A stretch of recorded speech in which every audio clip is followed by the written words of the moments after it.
So how have you been doing lately? Really think about that. I know for me, I've been dealing with a lot. It's been hard. It's been challenging. I feel depressed. I feel down sometimes. I think about the coronavirus and everybody had to go home and lock down and it was hard and it was tough. And then you get a little bit of freedom, the numbers go back down, and now we have to quarantine again, right? And make that sacrifice for the health of other people.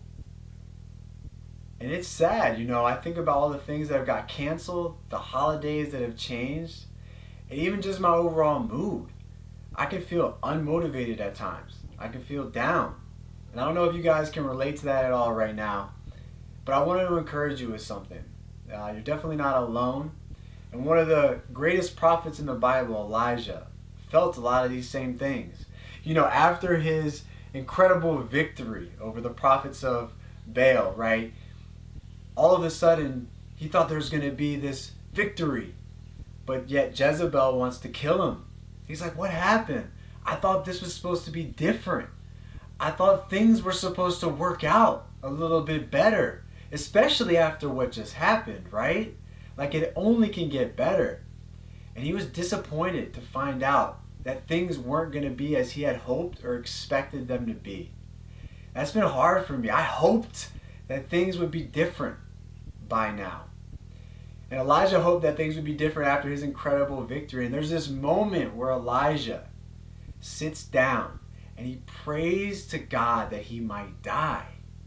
He was dealing with that feeling of depressed and I'm alone and I'm unmotivated and I'm disappointed and I'm jaded and I'm sad and I'm done with it all and I'm just done, right?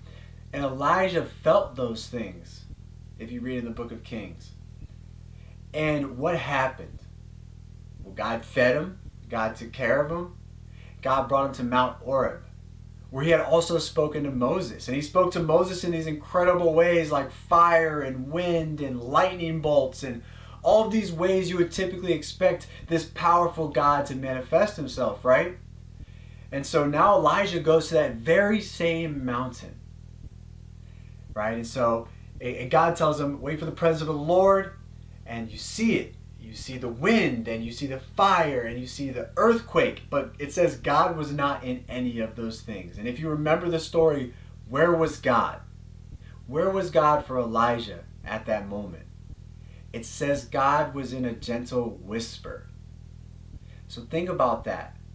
How did God communicate with Elijah? How did God get through to Elijah in this moment of despair and sadness? It was in a gentle whisper, not in the dramatic, right?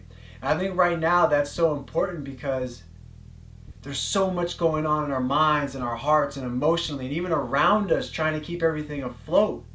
And all of the distractions and all of our applications that seek to keep us on our app longer. They pay money to figure that out. There's all of this noise, right? But if God is in the whisper for us now, can we hear him with all this noise? Have we stilled ourselves enough to be able to hear the whisper?